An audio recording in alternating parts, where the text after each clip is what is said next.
Vom Flughafen München aus lässt sich die portugiesische Hauptstadt Lissabon, gleichzeitig Startpunkt unserer Tour rund um die Iberische Halbinsel, mit einem gut dreistündigen Flug erreichen. Nach der Ankunft am internationalen Flughafen sind noch knapp 10 Kilometer mit dem Taxi zurückzulegen, um das am Tajo gelegene Stadtzentrum mit dem zentralen Platz Praça do Comércio und unserem unmittelbar dahinter befindlichen Hotel zu erreichen. Wenige Schritte führen uns zunächst zum Arco da Rua Augusta, einem mit Skulpturen geschmückten Triumphbogen aus der Mitte des 18. Jahrhunderts. Gerne nehmen wir die Möglichkeit wahr, die Aussichtsplattform auf dem Gebäude zu besuchen, um einen schönen Überblick über die Praça do Comércio zu erhalten. Der Platz wurde nach dem verheerenden Erdbeben von 1755, bei dem Lissabon nahezu komplett zerstört wurde, anstelle des ursprünglichen Palastplatzes neu angelegt. Nach Norden hin blickt man auf die beliebte Fußgängerzone Rua Augusta und etwas weiter entfernt befindet sich der berühmte gusseiserne Aufzug Santa Justa. Auf einem Hügel östlich des Zentrums erblicken wir den unteren Bereich der Festungsanlage Castelo de São Jorge, deren Besuch wir mit einem kurzen Fußweg zu einer der Haltestellen der berühmten urig gelben Straßenbahnen der Stadt in Angriff nehmen. Diese rattern und quietschen unablässig durch die engen Straßen Lissabons. Am Miradouro de Santa Lucia steigen wir aus, um zunächst die schöne Aussicht zu genießen und anschließend den Hügel zu erklimmen, auf dem sich eine der beliebtesten Sehenswürdigkeiten der Stadt befindet.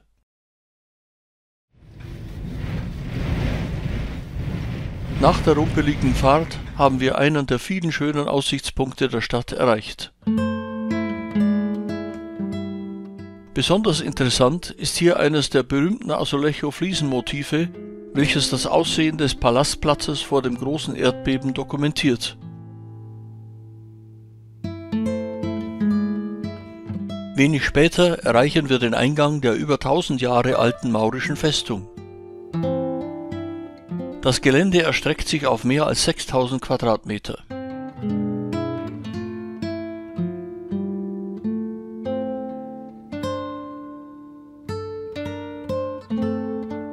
Besonders reizvoll sind die vielen Aussichtspunkte, die einen perfekten Überblick über die Stadt ermöglichen.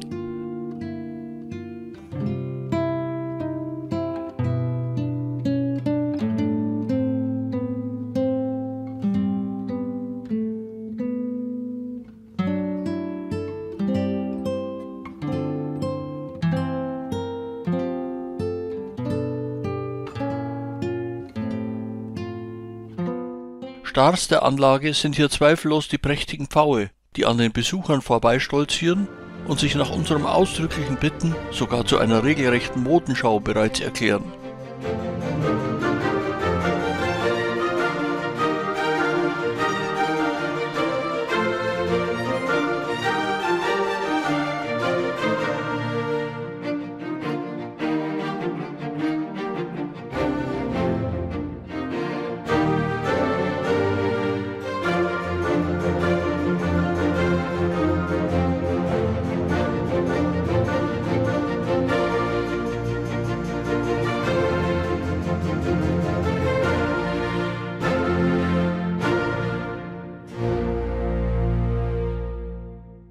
Nun haben wir den innersten und aufwendig restaurierten Bereich der ehemaligen Burgfestung erreicht.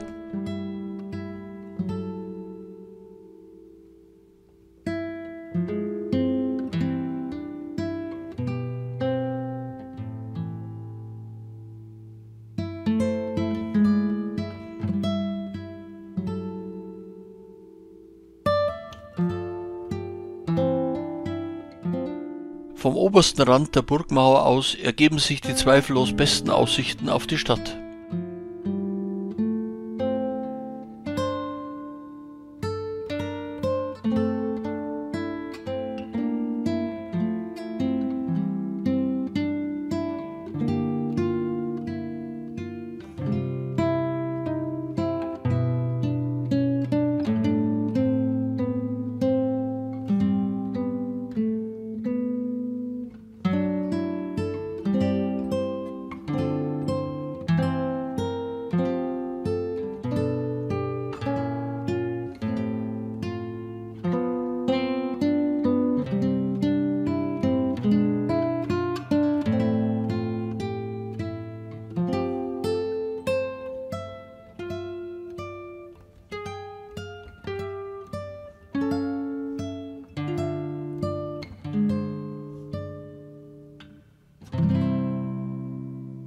Nach einer gebührenden Ruhepause nutzen wir wiederum die vielfältigen Tramverbindungen der Stadt, um den ca. 8 Kilometer weiter westlich gelegenen Stadtteil Belém zu erreichen.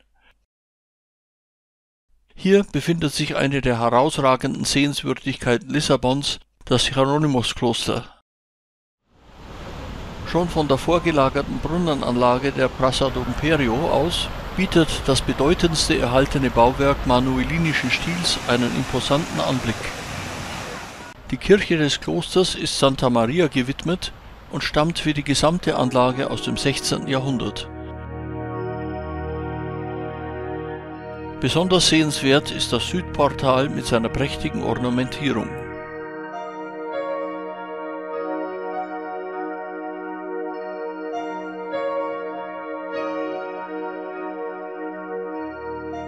Während das Kircheninnere zu unserem Besuchszeitpunkt leider nicht geöffnet ist, warten schon lange Besucherschlangen auf den blockweisen Einlass zu der Hauptsehenswürdigkeit der Weltkulturerbestätte, dem zweistöckigen Kreuzgang der Klosteranlage.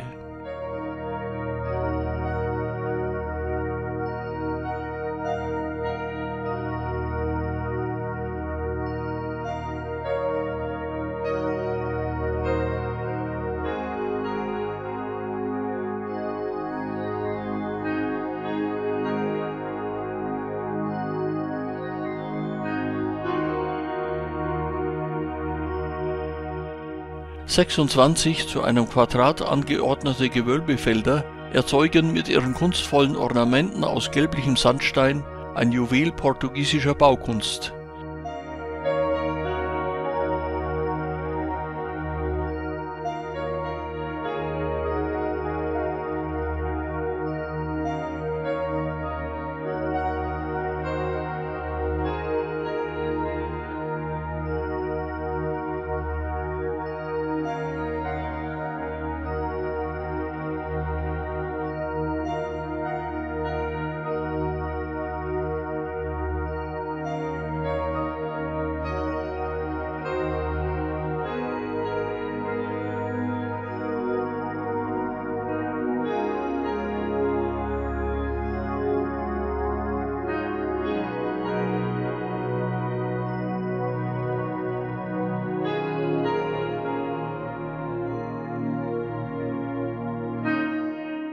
Das ehemalige Refektorium wird von einem flachen Netzgewölbe überspannt.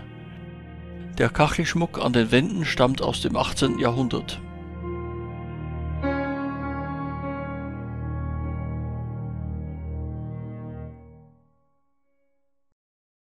Von hier aus geht es nun zu Fuß zur nächsten Top-Sehenswürdigkeit von Belém.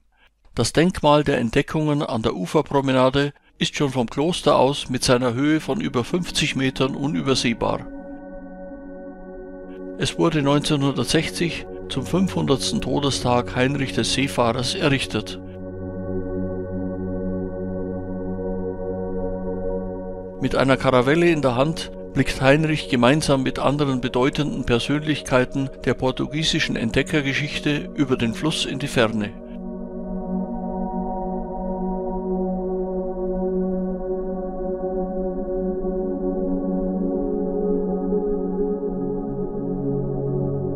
Ein Marmormosaik auf dem Boden zeigt eine Weltkarte mit Stationen der portugiesischen Entdeckungsfahrten.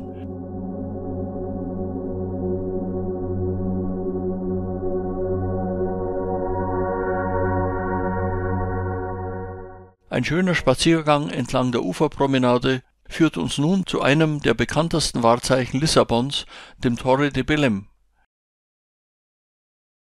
Über einen großzügigen Park nähern wir uns dem im 16. Jahrhundert entstandenen Bauwerk, welches wie das Hieronymuskloster im manuelinischen Stil errichtet wurde.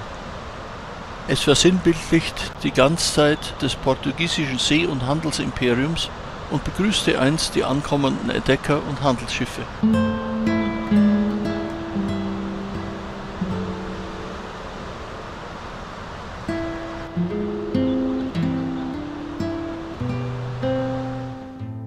Eine kurze Busfahrt bringt uns im Anschluss zu einem Vertreter moderner städtebaulicher Architektur, dem Museum für Kunst, Architektur und Technologie.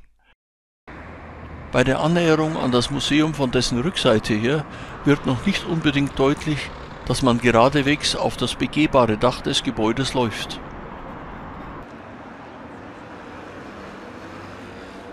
Dort angekommen, blickt man auf die der Golden Gate Bridge nachempfundene Hängebrücke, auf deren Südseite die Cristo Rei-Statue nach dem Vorbild Rio de Janeiros über Lissabon thront. Das Gebäude selbst offenbart erst von der Vorderseite her seine extravagante Konzeption.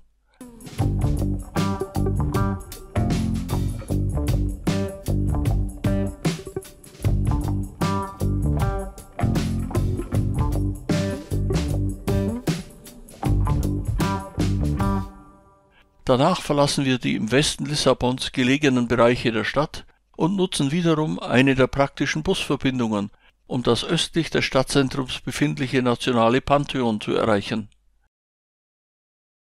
Das imposante Gebäude war zu Baubeginn im 17. Jahrhundert ursprünglich als Barockkirche geplant, wurde jedoch nach seiner erst im 20. Jahrhundert erfolgten Fertigstellung zu einer Ruhmeshalle für nationale Größen umgewidmet.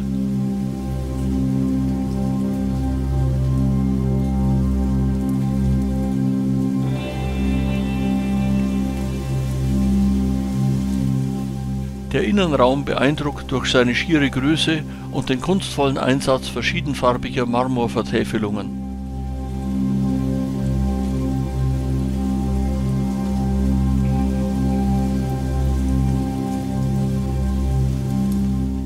Grabdenkmäler in den Wandnischen des Zentralbaus ehren heute illustre Portugiesen.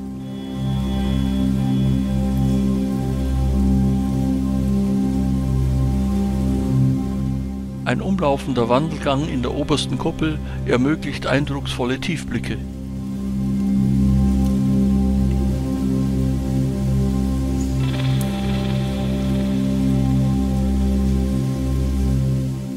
Von hier aus ist sogar ein Austritt ins Freie auf eine Dachterrasse möglich.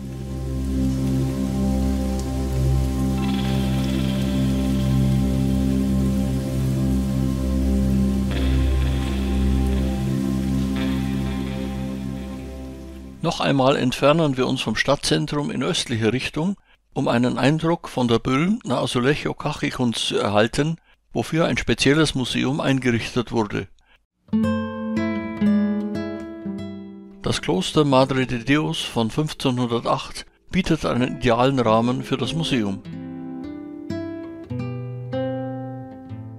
Nach dem Betreten der Innenräume bewundern wir die großartigen Werke, welche die thematische Breite dieses typisch portugiesischen Kunsthandwerks verdeutlichen.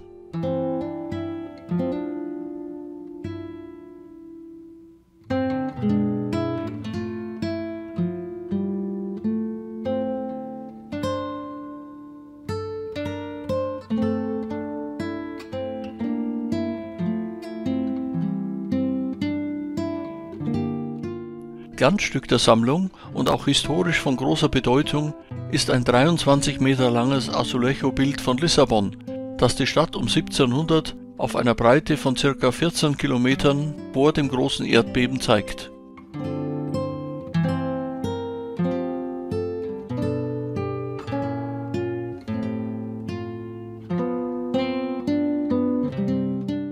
Die Klosterkirche und angrenzende Kapellen sind Musterbeispiele portugiesischer Barockpracht mit aufwendig vergoldeten Holzschnitzereien.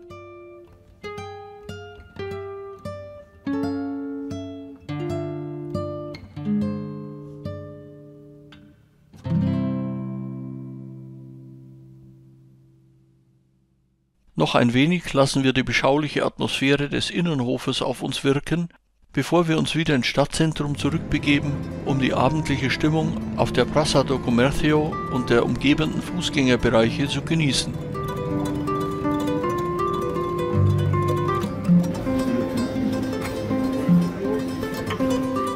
Natürlich lassen wir uns auch eine abschließende Auffahrt mit dem berühmten Santa Justa-Aufzug nicht entgehen, um den Abend mit einem stimmungsvollen Blick auf die beleuchtete Stadt zu beenden.